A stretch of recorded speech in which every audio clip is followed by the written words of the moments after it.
जय हिंद साथी। अगर आप भी उत्तर प्रदेश के रहने वाले हो और पहली बार उत्तर प्रदेश में होने वाले 2026 में ग्राम प्रधानी का चुनाव या पंचायत का कोई भी चुनाव लड़ने जा रहे हो, तो आप अपने गांव की सीटों को कैसे बदलवा सकते हैं। मान के चलिए आपके गांव में आज़ादी से अब तक को वही सीटें हैं, वही सीटें आ रही हैं, हाथ पैर बहुत मार लिया, लेकिन अब वो हो ही नहीं रहा है। तो आज आपको मैं कानूनी प्रक्रिया बताने वाला हूं और आप कैसे सीटें बदलवा सकते हो अपने ग्राम सभा में, आप हमारे पीछे देख सकते हो।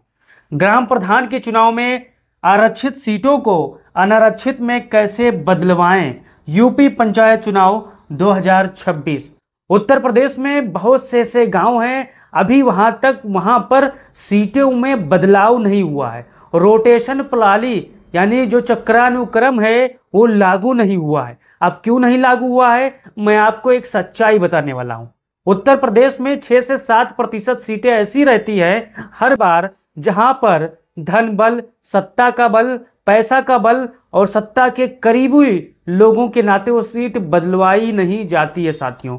वो अगर ग्राम प्रधान मजबूत स्थिति में है तो वो सीट अपने पाले में हर बार ले लेता है, हमेशा की तरह। लेकिन आप भी वो सीट को कानूनी चैलेंज देकर, कानूनी प्रक्रिया से गुजरकर वो सीट 100% बदलवा सकते हो। आज आपको इसी वीडियो में बताने वाला हूं।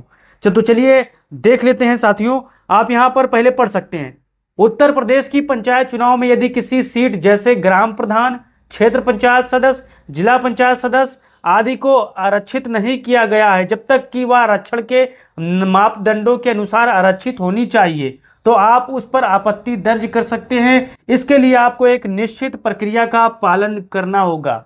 आप हमारी बात समझे।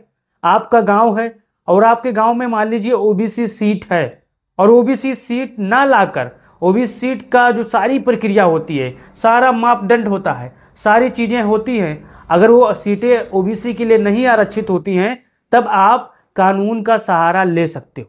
चलिए जान लेते हैं वो क्या चीज है। आप यहां पर देख सकते हैं आपत्ति कैसे दर्ज कराना है, आपत्ति दर्ज कराने की प्रक्रिया। अब आप इसे गौर से देखिए और पढ़िए और सुनिए, तभी आप कामयाब हो जाएंगे अपने गांव में प्रधानी के चुनाव में सीट बदलवाने के लिए। प्रारंभिक प्रकाशन की सूचना पर ध्यान दें। निर्वाचन आयोग द्वारा जिला प्रशासन द्वारा पंचायत चुनाव के लिए आरक्षण सूची ड्राफ्ट सूची प्रकाशित की जाती है। अब आप समझिए, चुनाव से पहले ही 10-15 दिन पहले ही जो कि जिला प्रशासन द्वारा जिला पंचायत कार्यालय पर आरक्षण की सूची या ब्लॉकों पर आरक्षण की सूची चिपका दी जाती है। अब आपको उसे देखना है और समझना है कि हमारे गांव में बदलाव हुआ है सीटों पर या वही आया है, उस पर आपको ध्यान देना है। उसके बाद तो उसके साथ आपत्ति दर्ज कराने की सीमा भी तय की जाती है। यह ड्राफ्ट सूची आमतौर पर जिला पंचायत राज अधिकारी, डीपीआरओ या जिला मजिस्ट्रेट डीएम के कार्यालय की वेबसाइट पर नोटिस बोर्ड पर लगाई जाती है। यह भी आपको ध्यान देना है।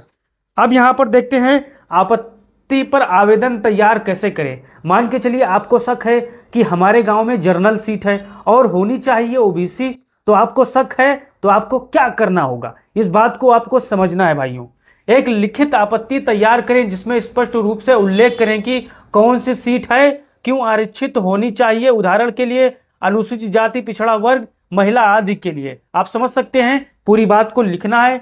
उसमें जनसंख्या आंकड़े 2011 की जनगणना के अनुसार और कानूनी आधार जैसे पंचायत राज अधिनियम, आरक्षण नीति आदि का हवाला दें। यानी आपको इसमें मैं बता रहा हूं कि 2011 का जनगणना का आधार भी देना है और बताना है कानूनी आधार की कहां पर क्या मापदंड है, उसको भी संकलन करना है। अब सभी प्रासंगिक दस्तावेजों को फोटो प्रतियां संकलन करें, जैसे जनगणना डेटा भी उसमें लें, ग्राम सभा की स्थिति भी, पूर्व आरक्षण की स्थिति आदि। अब आपको समझना है कि अपने गांव का पूरा डाटा आपको निकालना है। अब वहां पर जैसे मान लो पिछला सीट क्या था, उसका भी डाटा निकालना है कि ओबीसी था, एसटी था। फिर उसके बाद आपको जनगणना डाटा भी निकालना होगा अपने गाँव का। फिर उसके बाद ग्राम सभा की स्थिति और पूर्व में आरक्षण आदि आपको निकालना होगा। अब चलिए आगे की तरफ मैं आपको बता दूं, संबंधित कार्यालय में जमा करना है। अब सारा का सारा दस्तावेज कहाँ जमा करना है, इसको भी आपको ध्यान देना है और समझना है। अब ये आवेदन आपको DPRO, जिला निर्वाचन अधिकारी, DM, SDM या राज्य निर्वाचन आयोग को संबंधित कर सकते हैं। आवेदन नियमित डाक, ईमेल या स्वयं जाकर भी जमा कर सकते हैं। यहाँ पर आपको ध्यान देना, आप डाक द्वारा भी भेज सकते हो या ईमेल भी कर सकते हो या स्वयं जाकर DM या जो भी चुनाव आयोग के अधिकारी हैं उनके हाथों में दे सकते हो। अब चौथा, आपत्ति की सुनवाई में भाग आपको लेना बहुत ही जरूरी है। यदि आपकी आपत्ति स्वीकार की जाती है तो आपको सुनवाई के लिए बुलाया जा सकता है। मान के चलिए आपके जो कागज में दम है तो आपको अधिकारीगण सुनवाई के लिए बुलाएंगे, तो आपको वहां पर पहुंचना है और अपनी पूरी चीजों को वहां पर फिर से एक बार देना है फोटोस्टेट कॉपी साथियों। अब अपने पक्ष को मजबूत करने के लिए सभी दस्तावेजों को लेकर साथ आपको जाना होगा, इस चीज को आपको ध्यान देना है। फिर यहां पर देख सकते हैं अंतिम आरक्षण सूची प्रकाशित होती है। आपत्तियां निपटाने के बाद अंतिम आरक्षण सूची प्रकाशित की जाती है। यदि आपकी आपत्ति उचित पाई गई तो सीट का आरक्षण बदलाव कर दिया जा सकता है। अब मान के चलिए गांव में जर्नल है, आपको OBC करवाना है और सारी जो आपत्तियां हैं, सारी जो सबूत हैं आपके पक्ष में, तो मान के चलिए वो सीट कैसे बदल गई, वो आपके पक्ष में अगर बदल गई है तो अंतिम जो सूची प्रकाशित होती है कार्यालय पर, वहां पर प्रकाशित की जाती है और सूचना भी दी जाती है कि आपके गांव में अब ये सीट आ गई है। अब यहां पर आपको देखना है अन्य विकल्प। अगर ये सब में आप फेल हो जाएं तो आप यहां पर क्या कर सकते हो, इस चीज को बात को आपको समझना है और ध्यान देना है। अन्य विकल्प क्या है? यदि प्रशासन आपकी आपत्ति पर उचित कार्रवाई नहीं करता है तो आप क्या कर सकते हैं? राज्य निर्वाचन आयोग, state commission of Uttar Pradesh में सीधे लिखित शिकायत कर सकते हैं। RTI सूचना का अधिकार के तहत भी जानकारी मांग सकते हैं। सीट आरक्षित क्यों नहीं की गई इसके भी जानकारी ले सकते हैं। हाईकोर्ट में याचिका भी दाखिल कर सकते हैं यदि प्रशासनिक स्तर पर समाधान ना मिले तो। यानी आपको अगर संतुष्टि नहीं दी गई है, आपके जो विवरण है, आपकी जो जानकारी है, आपकी जो सीट है उस पर आपको संतुष्टि नहीं दी गई है तो आप यहाँ पर यह प्रक्रिया अपना सकते हो। किन किन साथियों को बात नहीं समझ में आई है वो कमेंट बॉक्स में अपना राय, अपना सवाल जरूर पूछ सकते हैं और पूछ भी सकते हैं। मैं आपको संतुष्ट करने की कोशिश करूंगा कि अपने गांव की सीटों को आप कैसे बदलवा सकते हैं। आपकी सीटें जो OBC है, ST है, कई सालों से वही सीट आ रही है, कैसे बदलवा सकते हैं। आप ये वीडियो जरूर देखिए, आपको कुछ बातें समझ में आ गई होगी।